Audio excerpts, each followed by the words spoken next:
Bygone visions of cosmic neighbors.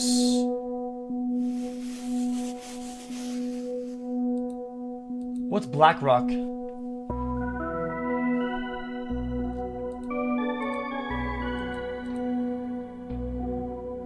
In the spring of 1806, two German astronomers were independently observing Venus when they noticed something odd. The hemisphere facing away from the sun did not perfectly blend with the blackness of space.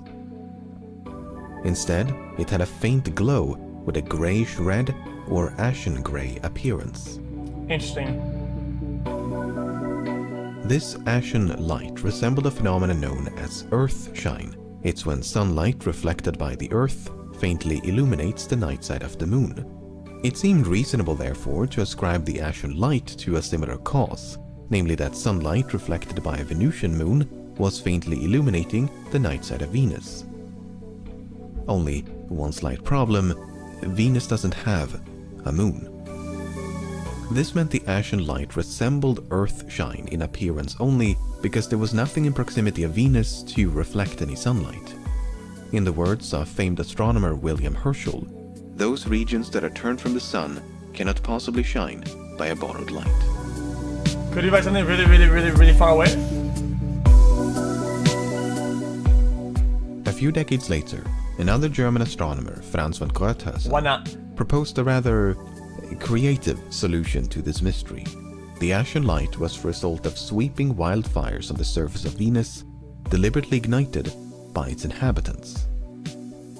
As absurd as that sounds, there were tantalizing similarities between Venus and Earth. What? The two planets were of similar size, and much like the Earth, Venus had an atmosphere, a densely cloud-laden atmosphere which gave astronomers and science fiction authors alike free rein to speculate about what could lie beneath. A barren desert, a planet-wide ocean, a tropical rainforest. Anything was possible. Nice. It was in this context that Gröthuysen made his proposal in 1836. He believed that Venus was inhabited by a humanoid species who would periodically light fires on the surface, the purpose of which was either to clear land, to commemorate a religious occasion, or to celebrate the coronation of a new Venusian emperor. Okay, that's pretty far out. Gröthuysen did perhaps get a bit carried away, but he was far from the first to suggest that Venus was inhabited. Titans of astronomy like Christian Huygens and William Herschel envisioned all the planets, including Venus, to be teeming with life. And it took a long time for this romanticized image to fade. In 1916, this illustration appeared in American newspapers with the caption, "A remarkable drawing by Mr. Winsor McKay, illustrating the conditions on Venus as astronomical science now believes them to exist." Even well into the space age, we still find echoes of this Earth-like perception. In 1967, a Soviet spacecraft plunged into the clouds of Venus to attempt a landing on its surface. While the probe did not survive the descent, it was actually designed to float in case of a water landing. Oh. History is ripe with stories much like this one, largely forgotten stories that once upon a time promised to end our cosmic solitude. Bygone visions of life asunder, long since quelled by newfound wonder. Venusian fire festivals were not the cause of the ashen light, but observations continued to be made. By the end of the 19th century, some 24 observations had been recorded. But some astronomers would dedicate years to the study of Venus without ever catching a glimpse of its elusive glow. Instead, they would often be greeted by these vague streaks and patches. They covered large portions of the planet and appeared to be features on the surface, lurking beneath the clouds. At least that was the opinion of American astronomer Percival Lowell. Far from the diffused shadings reported by his peers, Lowell could discern a distinctive network of branching spokes. It is as if a bright veil of some sort were drawn over the whole disk. These spokes of Venus bore a striking resemblance to markings observed on both Mercury and Mars. The features on Mars were especially distinct and remarkably linear. I'm trying to predict what it's gonna be before I actually know what it is. Lowell had been somewhat unimpressed by the spokes on Venus, but he became nothing short of obsessed with lineae on Mars. There are celestial sights more dazzling, spectacles that inspire more awe, but to the thoughtful observer who is privileged to see them well, there is nothing in the sky so profoundly impressive as these canals of Mars. Perhaps Owing water? to their striking linearity, Lowell could reach but one conclusion. The Martian canals must be the workings of an intelligence. He carefully laid out his arguments in 3 lengthy books filled with these intricate maps and illustrations. The Martian canals represented a vast... No, let's say there's like things that are floating around it, and there's water, and the light bounces off the water, and bounce off the thing, and then back to it. No? Irrigation network designed to carry melted ice water from the poles down to the equator. While many were understandably skeptical, the idea that Mars could be inhabited was an extremely compelling one, perhaps even more so than Venus. Legendary science fiction author H.G. Wells famously wrote The War of the Worlds, a fictional story about the Martian invasion of Earth, first published in 1897. But a decade later, Wells published a speculative non-fiction article titled The Things That Live on Mars. Inspired by Lowell's fanciful interpretations, Wells goes on to envision the habitat, society, and appearance of real Martians. What? To Wells and many others, the existence of Martians what the fuck is that? was not just possible, it was probable. Indeed, to some, it had already attained a veneer of truth. In 1891, the French Academy of Sciences was bequeathed a sum of 100,000 francs by a wealthy Parisian widow. I have a question though. The money. Why do people always assume that things that are from out there would always look a bit like us, though? A little bit like us. Why wouldn't they have a big globe and their entire head is an eye, so it could was look to be better? Awarded to the first person like who found the means 20 of eyes all around the face with another planet. Plenty of pores that are with ears the and notable shit. exception of Mars, implying that communicating with Martians would have been far too simple of a challenge. The reality of the Martian canals was difficult to ascertain as they resided at the very limits of perception. Telescopes were never quite good enough to conclusively prove nor disprove their existence. A book commissioned by NASA as late as 1965 stated that, although there is no unanimous opinion concerning the existence of the canals, most astronomers would probably agree that there are apparently linear markings on Mars. Indeed, maps of the Red Planet published by the US military that very same year featured sprawling networks of canals.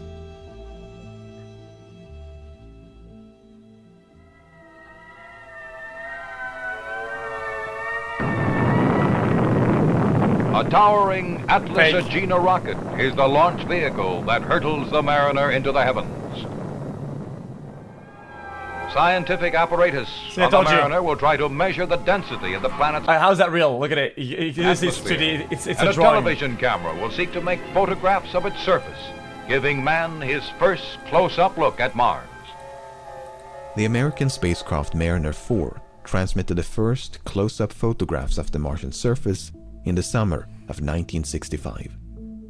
Despite the complete absence of any linear markings, scientists at NASA were unwilling to give up hope.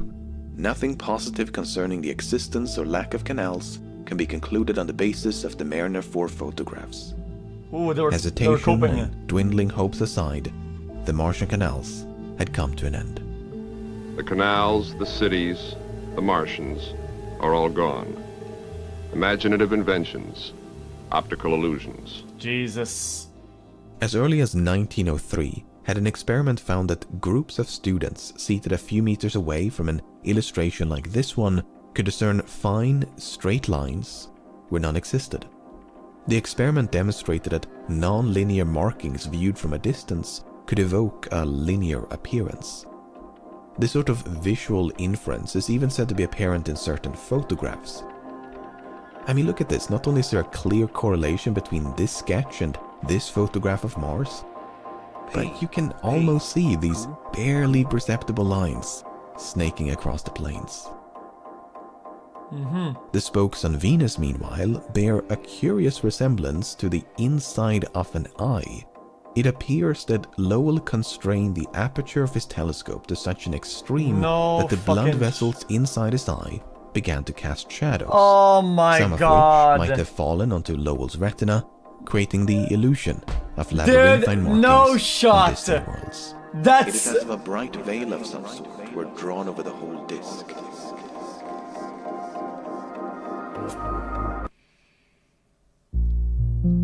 Whether it was optical illusions, indistinct shadings on the planets, turbulence in the atmosphere, That's technological fucking limitations, cooked. or an untempered willingness to believe, these networks of lines were merely figments of the mind.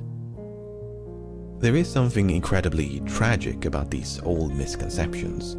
I mean, there was a time not so long ago when... People need to always remember, though, a little bit of a side note, that even though yeah, they made mistakes, and because of these mistakes, right, they had this idea that, oh, guys, their civilization is whatever, right? This probably spiked even more interest into the cosmos, and inspired more people to get into it, right? And probably made things evolve faster at faster rates, and actually ended up being very useful for everybody. So it's not a bad thing. Life beyond This happens very commonly in those areas. meant life right next door. There's still hope of finding less complex forms of life on a select few planets and moons, which is very exciting, but also a far cry from a tropical Venus or an Ecumenopolis on Mars. As our knowledge of the universe continues to expand, so too must our search for cosmic neighbors.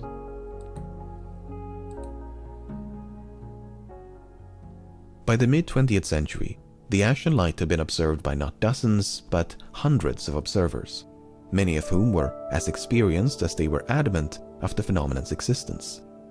Despite this preponderance of eyewitness accounts, the lack of any empirical evidence attracted a fair amount of skepticism. In fact, the doubts have plagued this phenomenon since the very beginning. Italian Okay, let's go. by a semi Yeah, well, 22 seconds. Giovanni Riccioli is often Who, it's me? recognized as the Who?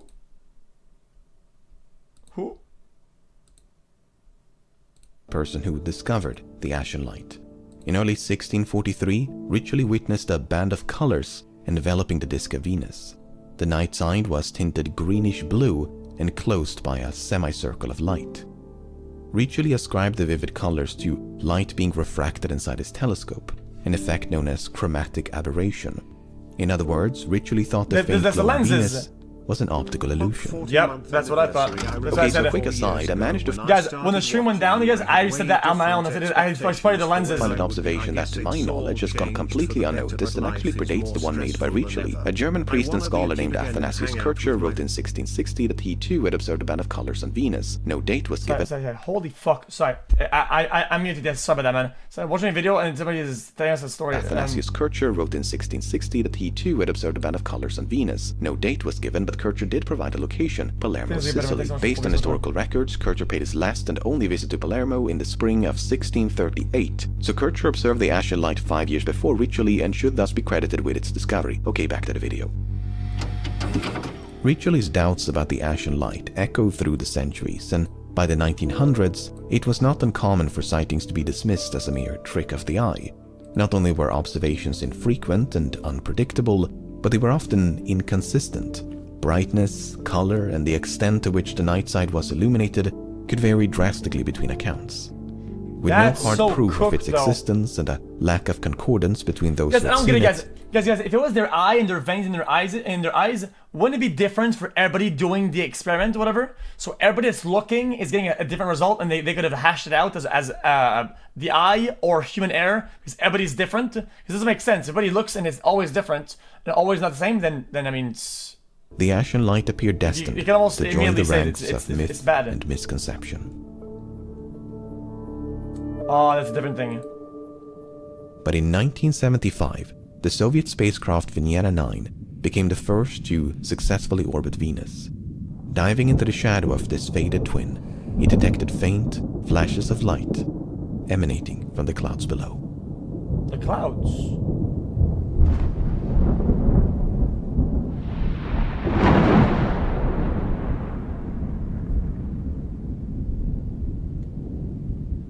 Venus and Mars have historically been the two prime candidates for cosmic neighbors, but the other planets have not gone completely ignored. Scottish astronomer James Ferguson had few reservations about life in the solar system. When it came to Mercury, for instance, Ferguson thought that Mercurians simply possessed greater resilience to heat. It is very likely that the people on Mercury have the same opinion of us as we have of the inhabitants of Jupiter and Saturn, namely that we must be intolerably cold and have very little light at so great a distance from the sun. Inspired by Ferguson's optimism, William Herschel took it a step further. In 1795, Herschel confidently announced that the Oh my god, he lived how many years? 84. Inside of the sun was home to an alien civilization. This might seem incredibly bizarre, but at the time it was not uncommon to view the sun as an enormous planet encased by a luminous atmosphere. Herschel expanded upon that idea by regarding sunspots as openings in this flaming shell that momentarily exposed the true surface underneath. This concealed surface was richly stored with inhabitants who were shielded against the immense heat by intermediate layers of clouds. We have great reason to look upon the sun as a most magnificent habitable globe. Apart from the planets and the sun, another bygone candidate for intelligent life is the moon. Using stunning contraptions of tubes, wires, and lenses, pioneering selenographer Johannes Hevelius produced some of the earliest detailed maps of the lunar surface. Whereas you and I see a barren landscape devoid of life, Hevelius espied upon the moon a near-perfect copy of Earth. Mountains and valleys, rivers and lakes, swamplands and woodlands, islands and capes. This vivid interpretation can be traced to an ancient belief that bright and dark patches delineate continents from oceans. In fact, this fallacy is still reflected in the nomenclature we use today. Dark plains on the moon all have aquatic names, such as the Ocean of Storms, the Lake of Dreams, and the Sea of Tranquility. Tranquility Base here. The Eagle has landed. Though water never filled these gloomy basins, it's not entirely inaccurate to call them ancient seabeds, for they are the volcanic scars left behind by vast oceans of molten rock, making the Lake of Death an especially apt name. Okay.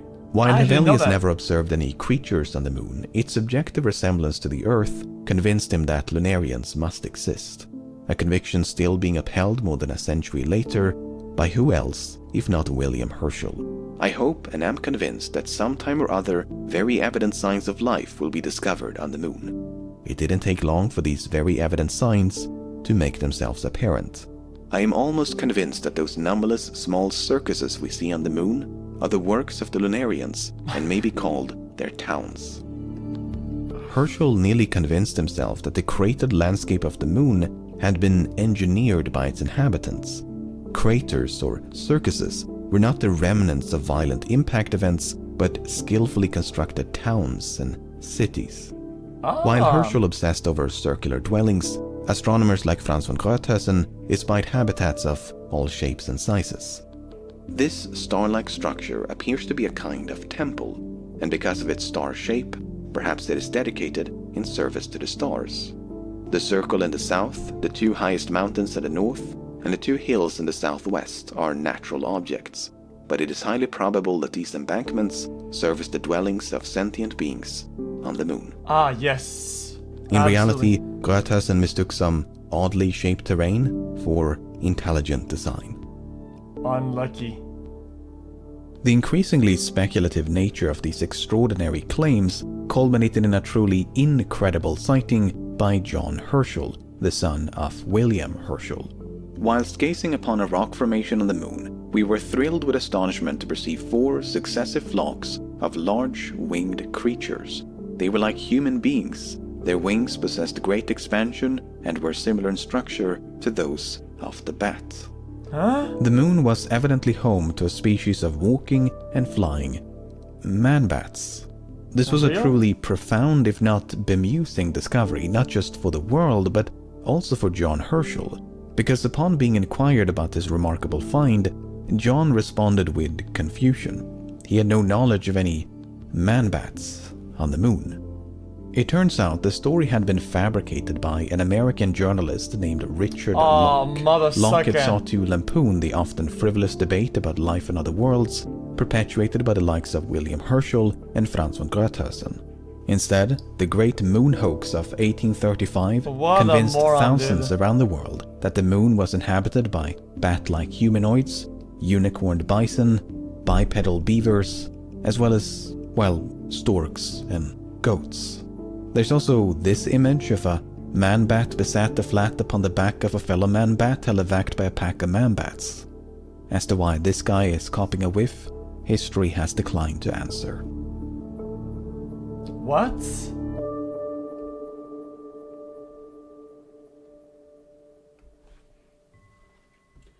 As time went on and telescopes improved, it became increasingly difficult to argue in favor of the moon's habitability. With no apparent atmosphere, this dry and barren wasteland seemed an improbable abode for life as we know it. But by the mid-19th century, the life debate had been resurrected by a new hypothesis about the shape of the moon. The argument was that gravitational forces had stretched the moon into the shape of an egg. This uneven distribution of mass meant that any atmosphere or fluids would have coalesced on whichever side was closer to the center of gravity. If that happened to be the far side of the moon, an argument could be made for its habitability. As one author put it, though the near hemisphere is a lifeless desert, having neither water nor air to sustain life, the hidden hemisphere may have a teeming population. Among the proponents of this radical hypothesis was none other than John Herschel. An egg shape would fully account for the total absence both of air and of water on the side of the moon turned towards us, and would be quite compatible with the abundant existence of both and of a habitable hemisphere on the opposite side. Had history played out differently, perhaps we'd be dealing with egg mooners instead of flat earthers at this point. No, but that's lunacy, okay. While skeptics made quick work of the egg-shaped moon hypothesis, far-side inhabitants could not be so easily dismissed. After all, the far side of the moon is unseeable from Earth, and thus ripe for speculation.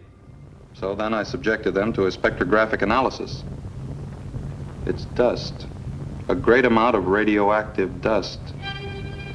Larry, what you're saying is that somehow, for some reason, the moon has been encircled by a ring of highly radioactive dust?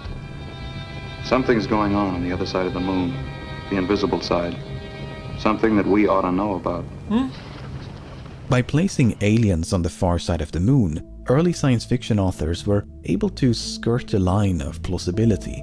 If aliens wanted to conceal their presence and perhaps observe humanity from a distance, this cosmic blind spot was the perfect hiding place. At least that was the opinion of famed American astronomer Carl Sagan. It is not out of the question that artifacts or even some kind of base is maintained within the solar system. Because of weathering and the possibility of detection, it might have appeared preferable not to erect such a base on Earth. The moon seems one reasonable alternative site for a base. Humanity got its first glimpse of the far side of the moon in late 1959, when the Soviet spacecraft Luna 3 relayed these images back to mission control. Subsequent missions improved upon the quality, but alas, revealed nothing but more moon. But this idea of concealment lingers to this day. Many are still holding out hope that somewhere in the solar system, the ruins or technology of some unknown intelligence lie waiting to be found. In 1988, the Soviet Union launched a probe known as Phobos 2. As the name implies, part of its mission was to investigate the Martian moon, Phobos. The probe arrived at Phobos without any major complications, and in late March of 1989 began preparations to plant 2 instruments onto its surface. But then, contact with Phobos 2 was lost. In the weeks and months that followed, rumors began to circulate. Puzzling features and shadows were said to be visible on some of the final images transmitted by Phobos 2, the nature and origin of which supposedly defied explanation. Through various articles, conferences, and television programs, these images were gradually unveiled to the public. They appear to depict an unidentified craft in orbit around Mars. It was said to be an alien spaceship that had attacked and disabled Phobos 2. Not only that, but it cast an enormous elliptical shadow upon the surface of Mars.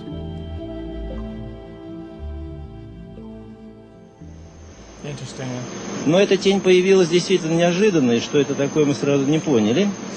И, наверное, не очень хорошо обратили на это внимание, потому что дальше она опять, увидите, продолжается в виде полосы такой.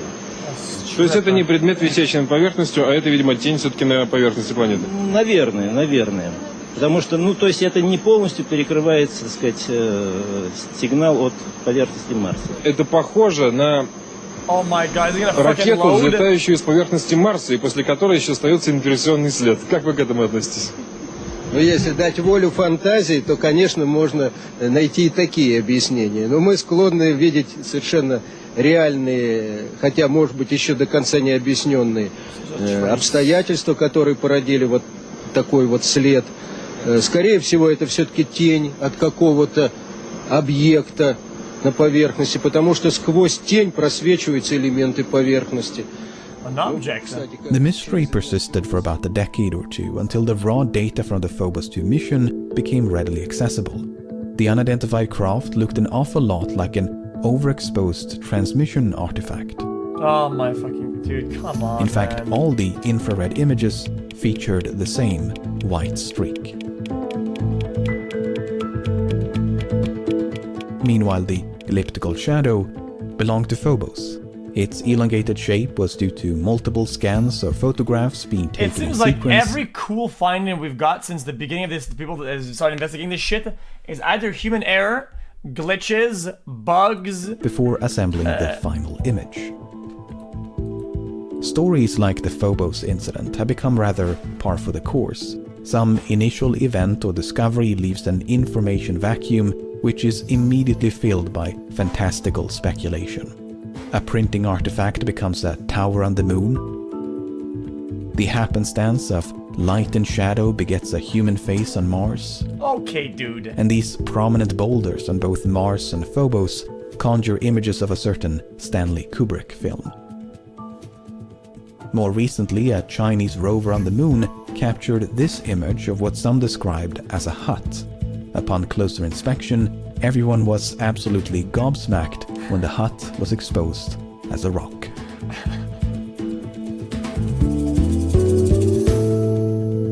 Whether you're an amateur or professional, have no experience or decades worth, you're never quite immune to this kind of self-deception. When you want something to be true, it can be deceptively easy to convince yourself that it is. Remember that prize money, the 100,000 francs, offered to anyone who discovered a means of communicating with another planet, excluding Mars. Well, in 1937, there was a claim on that prize.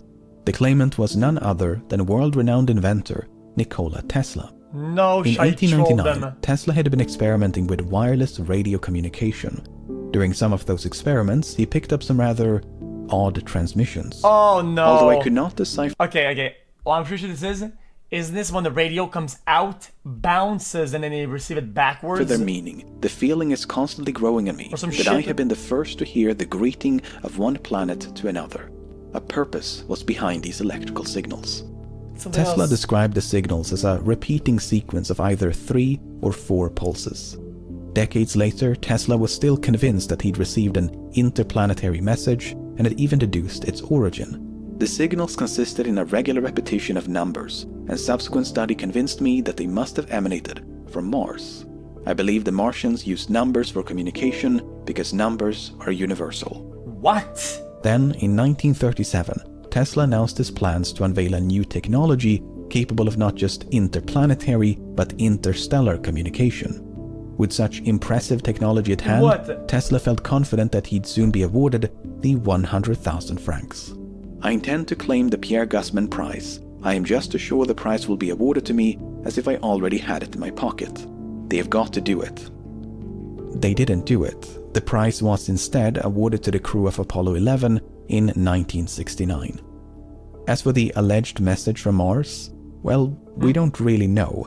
While Earth was much quieter back in 1899, it was still far from radio silent.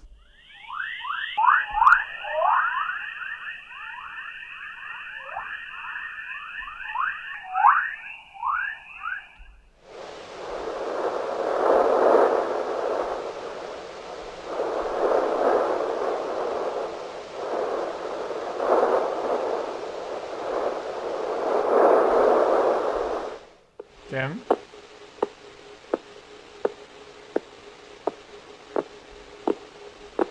Cool, that's my jammer, dude. Who knows? Perhaps it was nothing but the rumbling noise of a distant thunderstorm.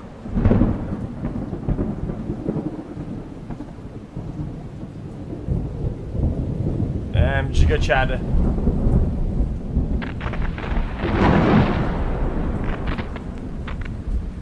Upon sailing into the shadow of Venus in 1975, Venera 9 detected faint flashes of light. The emissions were broadly consistent with lightning, but it's a matter of interpretation. Data gathered by subsequent missions are likewise consistent with Venusian thunderstorms, yet fall short of any conclusive evidence. Presuming that lightning does occur on Venus, could it explain the Ashen Light? Well, it's been estimated that the night side of Venus would need to maintain a rate of some 1,000 lightning strikes per second to yield a glow that's visible from Earth. That's more than 20 times the mean rate on Earth, and would likely have been observed a long time ago. In the blunt words of another paper, lightning is not acceptable as an explanation for the Ashen Light. But in certain parts of the world, there is another striking phenomenon illuminating the night sky. These vibrant curtains of light are the result of charged particles ejected by the sun colliding with the Earth's magnetic field. Could something akin to the Northern Lights be responsible for the Ashen Light? Aurorae have indeed been observed on planets like Jupiter and Saturn, so it might seem like an obvious solution. Oh, wow. What makes it not so obvious is that the magnetic field around Venus is virtually non-existent. It is extremely weak and transient and is generated by a completely different process than here on Earth. In spite of this, when caught in the path of a solar storm, Venus has in recent years been observed to glow. The underlying mechanism of this glow is still poorly understood, but there is an apparent link between solar activity and diffused emissions of light on the night side of Venus. Not only that, but there is a weak correlation between solar activity and Ashen Light observations.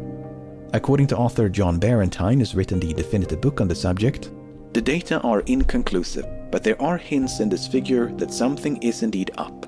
The apparent spike in the number of Ashen Light sightings in the 1950s correlates with one of the strongest solar maxima of the past 250 years. While all of this sounds quite promising, it's a bit too early to celebrate. Nothing conclusive has been found, and despite many attempts to do so, the Ashen Light has never been recorded on camera. Until that happens, this nearly 400-year-old mystery remains in limbo.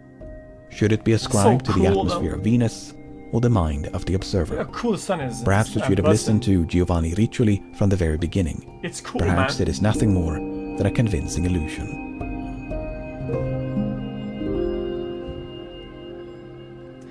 I feel like if you look at the only search for cosmic at only us, right, the existence and what the sun does is insane. Bursts continue. Right, that it emits so much heat and light over such insane spans. What our means that we have and our limitations on Earth, it's like insane. Listen to Giovanni Riccioli from the very beginning. Perhaps it is nothing more than a convincing illusion. It is cool though. The search for cosmic neighbors continues. Many scientists now believe that both Venus and Mars used to resemble Earth in the distant past. Perhaps a relict biosphere or the remnants of a once teeming population can still be found in Venusian clouds or Martian soil. There's mounting evidence that the Jovian moons Europa, Ganymede and Callisto, along with Enceladus and Titan of Saturn, all host a vast subglacial ocean.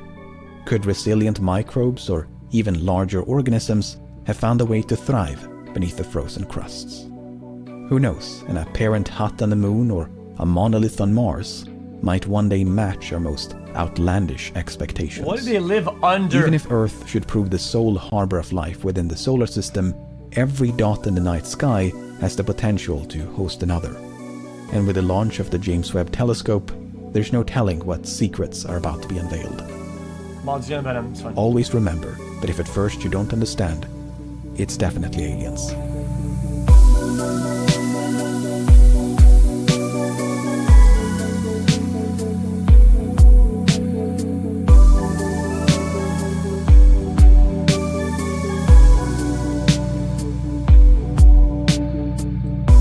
Interesting.